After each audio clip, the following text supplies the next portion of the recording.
Hello children, welcome to your online physics class. Today I am going to start with Ohm's law. In previous lecture you learnt drift velocity and its expression.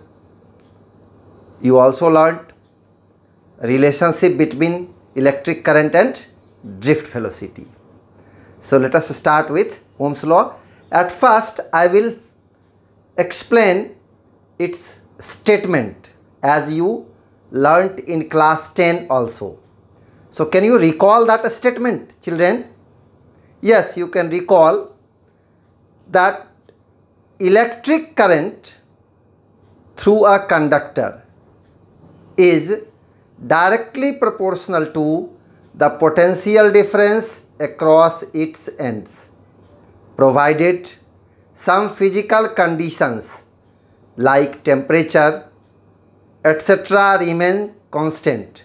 Okay, that is I is proportional to V, means if you have a conductor through which current is to be measured, current is to be observed by connecting the conductor to a potential difference V, then you will observe that I is proportional to V. What does it mean? If V will increase, I will increase.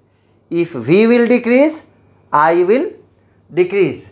It can also be written as V is proportional to I. Okay? If you will remove this sign of proportionality and put a sign of equality, you have to put a constant. That constant is R. V is equal to Ri. This is written as V is equal to IR. Okay? You see here R is a constant and this R is called resistance constant. R is a constant for the given conductor, called its resistance,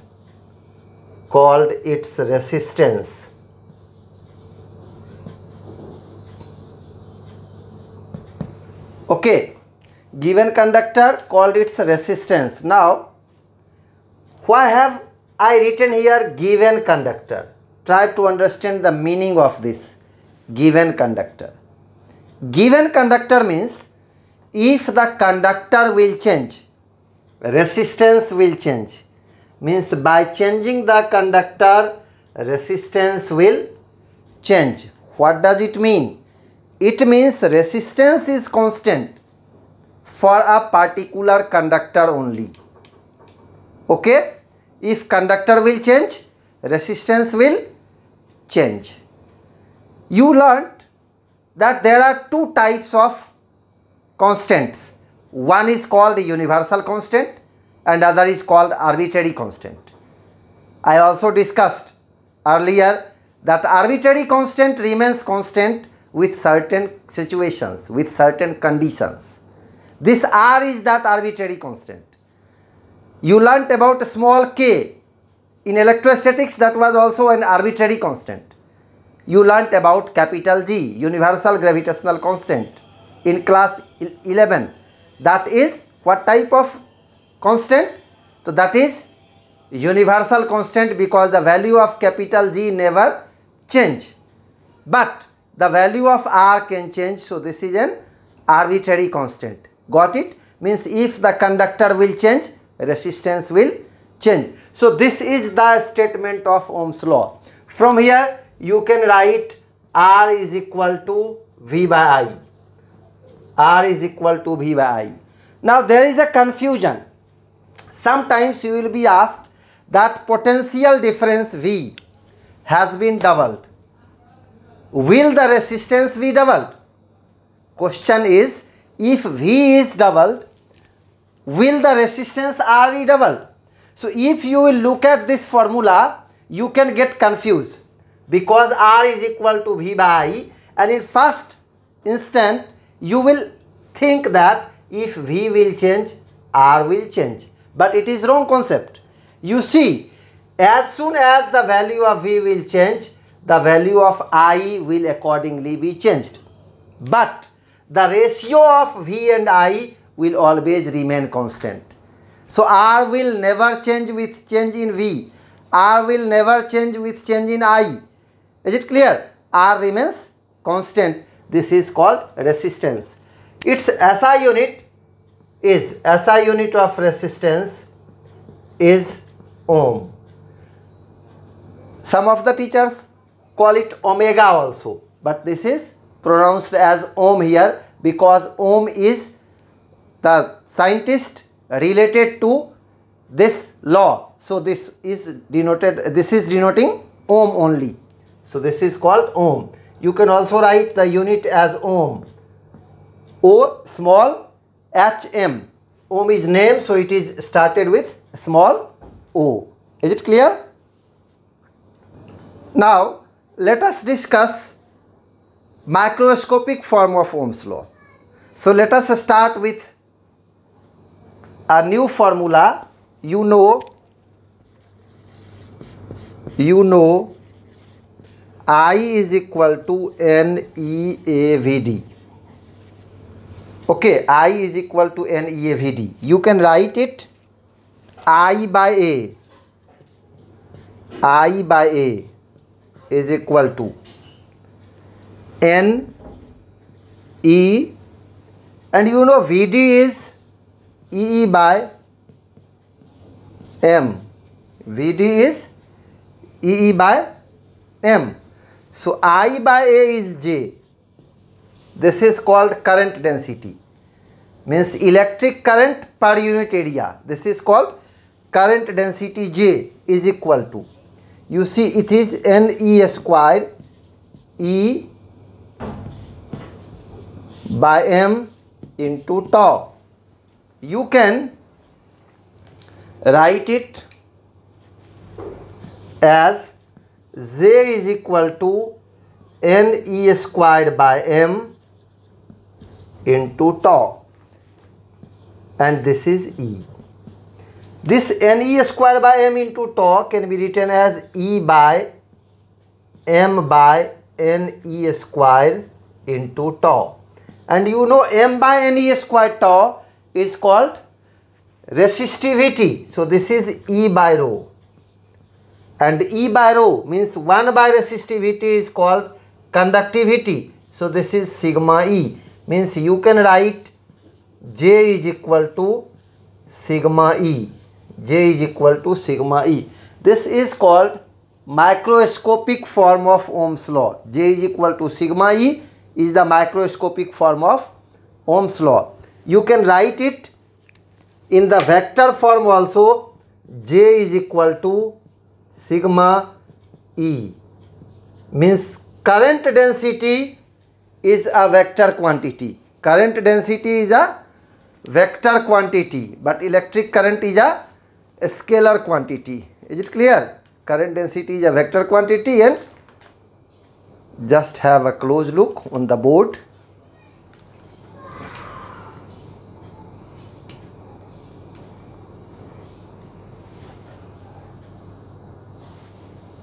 Okay, so you learnt now about the current density, electric field and conductivity relationship.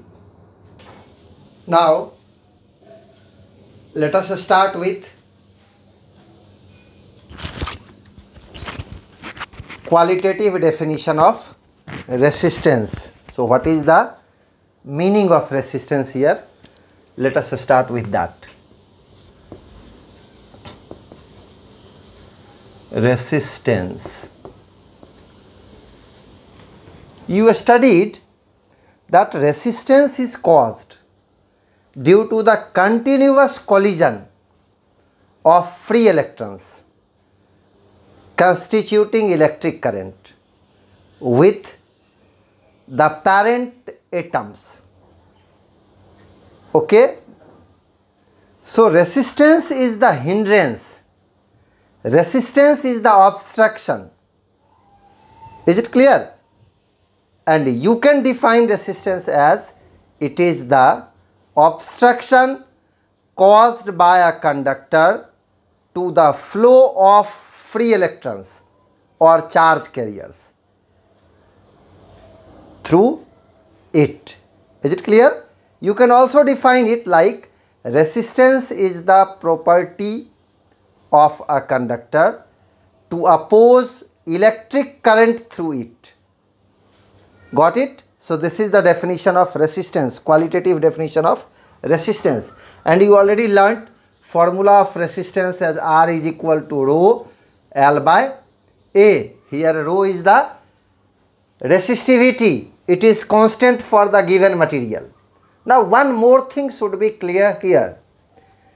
Resistance is constant for a given conductor, but resistivity is constant for the material. Suppose you have a wire. This is a wire made of copper. This is another wire made of copper. You see, length of these two wires are different. Their thicknesses may be different. But one thing is common between these two, that both the wires are made of copper. So their resistances will be different. R will be different for both of these wires. But resistivity, that is rho, will be same for both of these wires. What can you conclude from here? That resistivity is for the material of the conductor and resistance is for the specific conductor. Hence, resistivity is also called a specific resistance. Got it? Resistivity is also called a specific resistance. Okay? So, resistivity is independent of length. Resistivity is independent of area of cross section. But resistance depends upon length. Resistance depends upon area of cross section. Got it? Okay. I will discuss resistance in detail in the next lecture. Here just I start with resistivity, qualitative definition of resistivity. So let us discuss resistivity. As I told you now, that resistivity is the obstruction caused by the material of a conductor to the flow of electric current through it. Okay? It remains constant for the given material of a conductor. It doesn't depend upon length. It does not depend upon area of cross section of the conductor, but it depends upon the temperature of the conductor, temperature of the material. Okay, if temperature will change, then resistivity will change. Why? You just learnt resistivity is equal to, rho is equal to m by n e square tau. This is the formula for resistivity. I discussed in the previous lecture and today also I discussed whenever I was discussing Ohm's law. In microscopic form, I wrote this formula, rho is equal to m by n e square tau. You see, n is the number density of free electrons, means number of free electrons per unit volume of a given material of the conductor. So it is constant for the given material, means n is constant for copper, n is constant for aluminum, n is constant for mercury. Okay, but for different materials n is different. E is charge on an electron. You know charge on an electron is fixed. This is equal to minus 1.6 into 10 power minus 19 coulomb. So E is fixed. M mass of an electron, this is also fixed, 9.1 into 10 power minus 31 kg. But this tau is relaxation time. And you know this tau is the time, average time taken by free electrons for two consecutive collisions. Is it clear? Now you can ask then how will this tau affect resistivity? So it is already clear from the diagram that if tau will increase, rho will decrease. If tau will decrease, rho will increase. Okay, but how will this tau be related to temperature? Our main aim is to understand that. You see, you know about thermal velocity. So whenever temperature of the material, temperature of the conductor will increase, its thermal velocity will increase. And when thermal velocity will increase, the time taken between two consecutive collisions will decrease, and that is tau.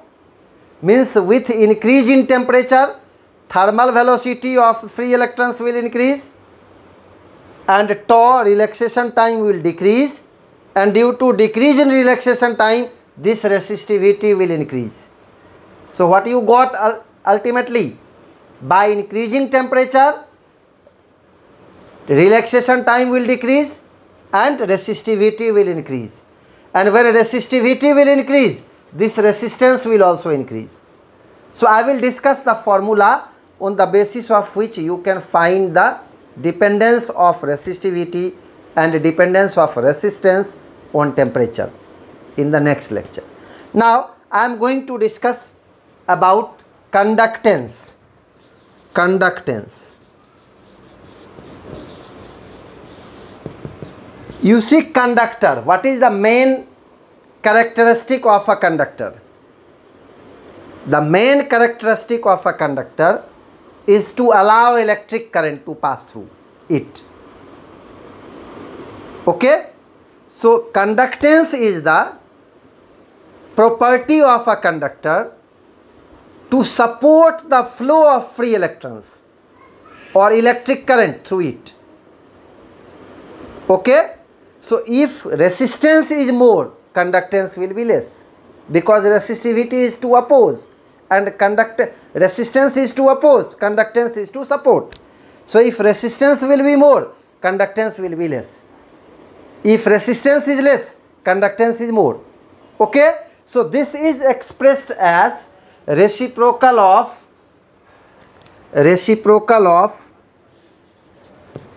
resistance. G is equal to 1 by R.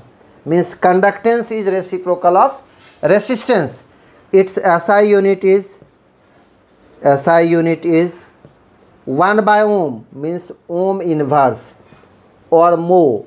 You see, OHM, the order of letters has been changed. MHO, mho. You see, sometimes some of the persons call it maho, but that is wrong. It should be mho, MHO, mho. This is also called Simon, and represented by capital S. Simon is also related to Simon Ohm, Sir Simon Ohm. Okay? So Simon is the SI unit of conductance. Got it? After then, conductivity. Let us discuss conductivity.